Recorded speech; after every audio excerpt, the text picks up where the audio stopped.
I never meant to invite you. We don't want you here. That's what my only brother said. My only brother's wedding. The once-in-a-lifetime family event. And there I was, blindsided, realizing I had been deliberately excluded. My name is Samantha. For as long as I could remember, I was often the one left out, quietly hovering at the edges of family gatherings. I always gave them the benefit of the doubt. They probably just forgot, I'd whisper to myself, brushing off the sting. It wasn't personal. I clung to that excuse for years, hoping if I stayed helpful, pleasant, and unobtrusive one day, they'd notice me again. Last year, they didn't even remember my birthday. No dinner, no balloons, not even a phone call. Just a curt text from my mother. Happy birthday, Samantha. No emoji, no warmth, just those cold words. Only Aunt Hillary ever reached out, her voice cutting through the isolation with one simple question. Don't you feel lonely? She was the only one proud when I left home to forge my own career. The rest dismissed it as messing with computers, oblivious to my financial success. I never bragged. They never asked. So when the wedding invitation arrived last month, my heart nearly skipped a beat. Thick cardstock, golden lettering. You are cordially invited to the wedding of Thomas Anderson and Lucy Gale. The date, May 15th. An elegant city garden ceremony with a lakeside reception afterward. My hands shook with excitement. I thought finally they see me. Weeks vanished as I searched for the perfect dress, the ideal gift. I scheduled hair appointments, manicures, everything. For years, all I had wanted was to be acknowledged, to matter. And now I thought this was it. This invitation was my chance to thaw the cold distance, to reclaim a seat at their table, to finally feel visible. I had no idea how wrong I was. The day before the wedding, I drove to Aunt Hillary's house, my heart light. I wanted to share a surprise gift I had prepared for Thomas. She opened the door with her usual warmth, though I noticed a flicker of unease in her eyes. I can't wait for tomorrow, I said, hugging her tightly. There was a shadow of guilt in her gaze. How have you been, Samantha? Would you like some coffee? I followed her into the living room, and on the coffee table, an unfamiliar photo album caught my eye. Curiosity overtook me, and I opened it as she went to the kitchen. Page after page revealed my family, smiling in a sunlit garden, laughter frozen in photographs. Aunt Hillary, where is this from? I asked, turning as she returned with a tray. Her hands trembled slightly. Thomas's wedding. Last weekend, she murmured. My heart froze. The wedding? Sitting beside me, she grasped my hand. You thought it was tomorrow, didn't you? I tried to warn you, but I couldn't find the courage. I shook with disbelief. They gave me an invitation. I've been preparing for weeks. Her eyes shone with frustration and sorrow. They excluded you deliberately. I almost didn't go because of it. But thinking of you the entire time, I feel so deeply sorry. I lifted the album again. Every page confirmed it. The ceremony, fairy lights, champagne, everyone dressed to perfection, even distant relatives. This wasn't a small private gathering. It was real. My only brother's wedding. My heart pounded. My mouth dried. I need to confirm this, I whispered, rising. Hillary squeezed my hand. Samantha, wait. Before you confront them, remember how strong you are. You've always been strong. I'll go with you. I took a deep breath. Thank you, Aunt Hillary.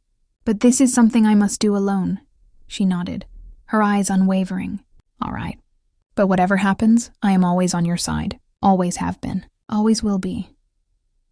Empowered by her words, I drove to my parents' cottage. My mind raced.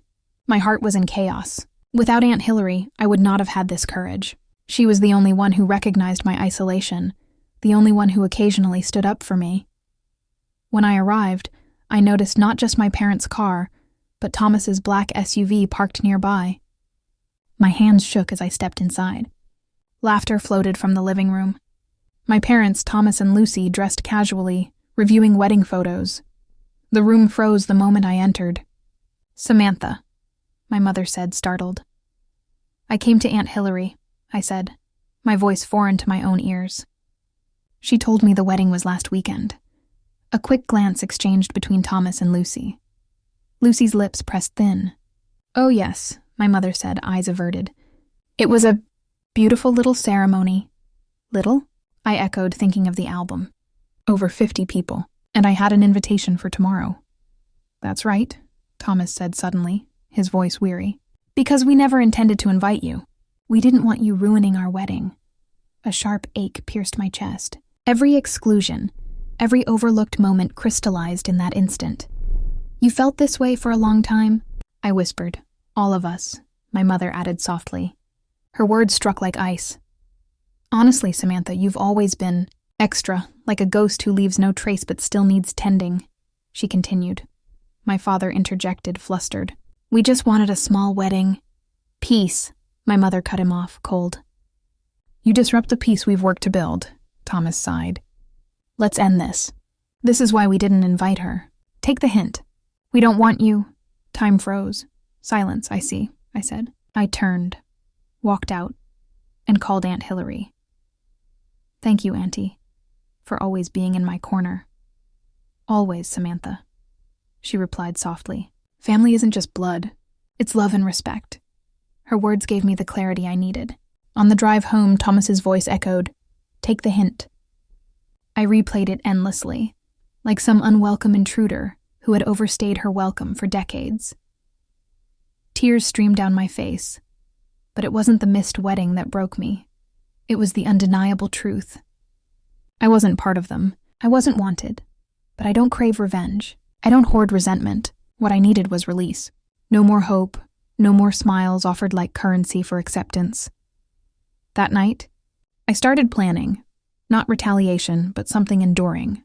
Something no one anticipated because they never cared to know the real me. The first step, financial independence. I've been doing well in digital marketing and property management, 3 rental properties, smart investments, discreetly covering my parents' expenses for years. Roof repairs, plumbing, property taxes, all anonymously. I never sought recognition. I only wanted to support them because they were my parents. The next day, I contacted my attorney, Susan Wang. She's sharp, precise, relentless. Once I explained the situation, she acted immediately. This is emotional abuse, she said. And now, despite financial dependence, this is how they treat you? That's right, I said. I can't keep doing it. I need to protect myself. Susan nodded. We can file a restraining order. Evidence of harassment and emotional abuse makes it likely to succeed. I collected everything. Ignored invitations, screenshots, wedding photos, the invitation to an event already over. A month later, the court approved a temporary restraining order. Legal documents were served to every family member. No contact, no approaching me in person, no online harassment, and I ended my financial support for their home repairs. I froze the account. The first call came from my mother. Samantha, what is this? She cried. We're your family. Not anymore, I answered quietly. You've made it clear for years that I wasn't part of this family. Now I'm just formalizing it. This is ridiculous. She said we were just what? I asked, pretending I didn't exist. Erasing me? That's how you treat family? After a pause, she whispered, Is this about money? You're mad because we needed your help. I didn't even know you were paying for the repairs until I saw the notice. Those words chilled me. That's exactly the problem. You never understood. And I hung up. Then came the flood of angry messages from Thomas threatening to take me to court, calling me crazy, blaming me for a parent's financial struggles. But the most surprising response came from my father. He reached out to my lawyer and sent me a formal letter, the only method allowed under the restrictions.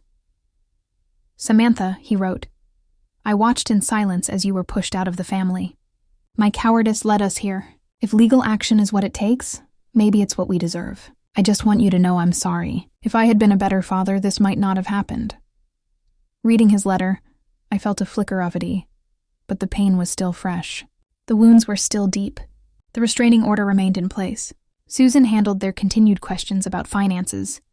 Eventually, they understood this wasn't a bluff.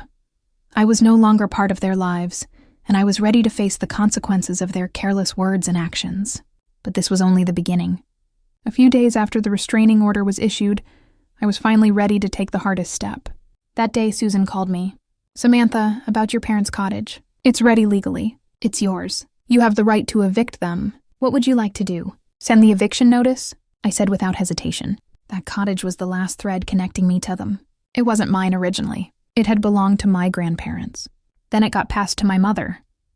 Years ago, when my parents fell behind on payments, I quietly purchased my mother's share. Legally, I owned it all, but none in the family ever updated their assumptions. They treated it like a shared family property. Everyone used it for weekends, holidays, even whole summers. Eventually, after retirement, my parents decided to live there full-time, and I allowed it. But then I was done. I was ready to take it back. The following Monday, I drove to the cottage with Michael Zong, another attorney. The sheriff came with us just in case. When we arrived, my father greeted us at the door.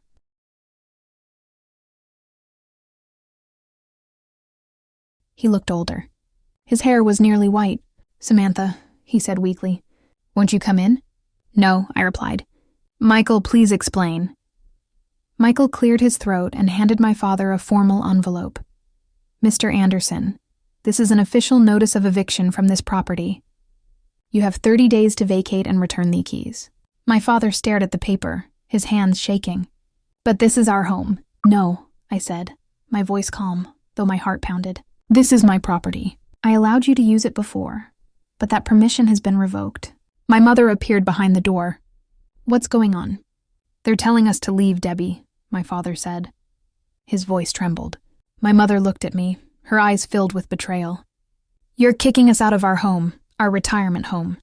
"You've always known this was legally mine," I replied. "You've continued to take advantage of my kindness." "We have nowhere to go." She said, "You can live with Thomas," he answered. "He made it very clear a few months ago that I wasn't family." My father lowered his head. He was wrong. We all were. It's too late. I sighed. "In 30 days, if you're not prepared to move out, your remaining belongings will be removed and the locks changed." "Were your parents?" "Why are you doing this?" Her voice was shaky with confusion. "Because, as you said, I got the hint." As I turned to leave, my father grabbed my arm.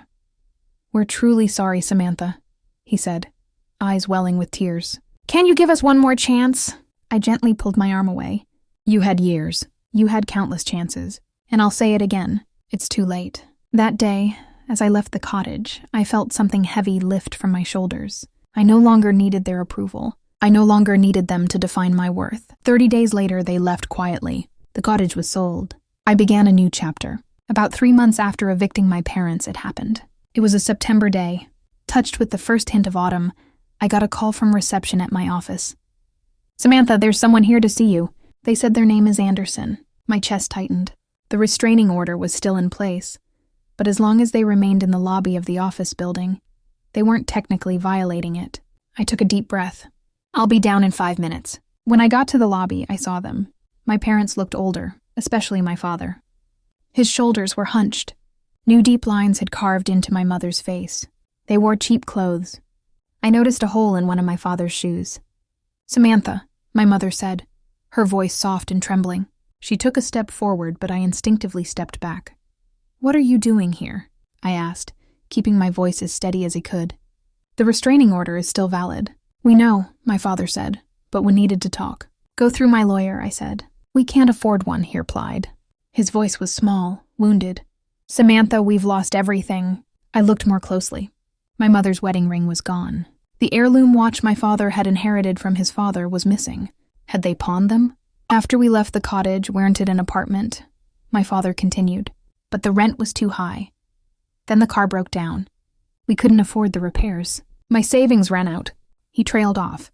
"We tried staying with Thomas," my mother said. "But things with him and Lucy, they're not doing well. They have problems of their own. We're living in a motel now," my father added. "We can afford maybe 1 more week. After that, we don't know." Tears swelled in my mother's eyes. "Samantha, I know you'll help. You've always been a good girl, so caring. You've always looked out for us." "Always forgotten, though," I said quietly. "Can't we just put the past behind us?" My mother pleaded. "We're your parents." I looked out the large lobby window. The autumn sunlight painted the fallen leaves on the street gold. It would be so easy to go back to help them, to hand over the money, to fix their problems again like I used to. For a moment I felt the temptation. Their suffering tugged at my heart. But then I remembered Hillary's words. "Samantha, take care of yourself. If they won't treat you like family, you have no obligation to treat them like family either." "I can't help you," I said. Simple words, but they were incredibly hard to say. But my father began. "I'm not your bank." I cut him off. "I'm not your parent." And just like Thomas said, I'm not your family, so I don't owe you family duties. My mother started tussub. We were wrong. I admit it. Please, just give us another chance. There are no more chances, I said. I'm done. I turned away from them and walked toward the elevator. My heart ached, but at the same time, I felt a strange sense of relief. At least let us stay one night. My father called out from behind me. I didn't answer. I pressed the elevator button. Before the doors closed, I could hear my mother crying. Tears welled in my eyes, too. Not from sadness, but from the relief of finally choosing to respect myself. That night, I called Aunt Hillary. My parents came to my office, I explained. They needed money, but I said no. That must have been a hard decision, she said. It was, I admitted, but I think it was the right one. It's time I start living my own life. You're absolutely right, Samantha. Hillary said, Your life belongs to you. A month later, I received a message from Lucy. I've decided to leave Thomas. I've started divorce proceedings, she wrote. After seeing how he treated you and watching how he handled things when your parents were in trouble, I finally saw who he really was. That must be so hard, I replied, surprised by the wave of sympathy I felt for her. He's changed completely. Ever since I brought up divorce, he's been spiraling. He stopped going to work. He's been drinking too much. He got fired last week. I looked out the window, torn inside. Samantha, let me say this. We were wrong about the wedding, about cutting you out. I followed Thomas, but it was a mistake. After reading her message, he sat for a long time. I didn't feel joy or satisfaction at what my brother was going through. Instead, there was a strange emptiness. He was now facing the consequences of his choices just like I had for so many years. That evening, I passed by Thomas's apartment. The windows were dark. Mail was overflowing from the box. I paused for a moment. I wondered if I should knock. Was there something I needed to say? Some help I should offer? But I kept walking. His pain wasn't mine to carry. It was time for him to learn everyone must take responsibility for their actions. As autumn turned into winter, my life found a new rhythm. Work at the digital marketing firm was going well. I was being promoted to vice president, and I had a team of my own. The time and energy I once saved for my family, I now poured into my career and passions. Aunt Hillary remained by my side. She called every Sunday and sometimes stayed at my condo. It's beautiful to watch your life bloom, she often said. But the past didn't disappear entirely. One morning in December, a letter arrived in the mail with a familiar handwriting. It was from my father, his fourth letter in 3 months. From the first one, I noticed a shift in tone. It had started as desperate pleading. Eventually, it carried a deeper sense of reflection. I brewed some coffee, sat by the window, and opened the envelope. They were living in a small apartment now. My father had found a part-time job at a local hardware store. My mother started working at a senior care facility, and they were continuing therapy. I rested the letter on my lap and looked outside. With each letter, his words had changed.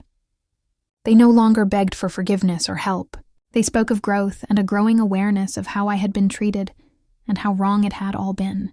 Therapy seemed to be helping him. He was starting to understand the depth of what I'd endured. Still, I hadn't replied to any of his letters.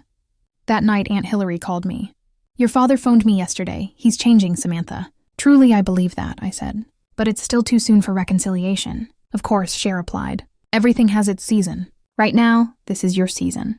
You get to decide whether they have a place in your life again. We talked for a while longer, and she promised to come over for dinner next week. After we hung up, I stood by the window again. The city lights glowed softly through the snow. Life is strange. A year ago, I would have done anything to be accepted by my family. I had tied my worth to their approval, but now I see things differently. My value lives within me. I have learned to love, respect, and protect myself. Maybe the day will come when I reconcile with my father, maybe with the family, but if it happens, it will be on equal terms. I will never let them define my worth again, and I will never be invisible again.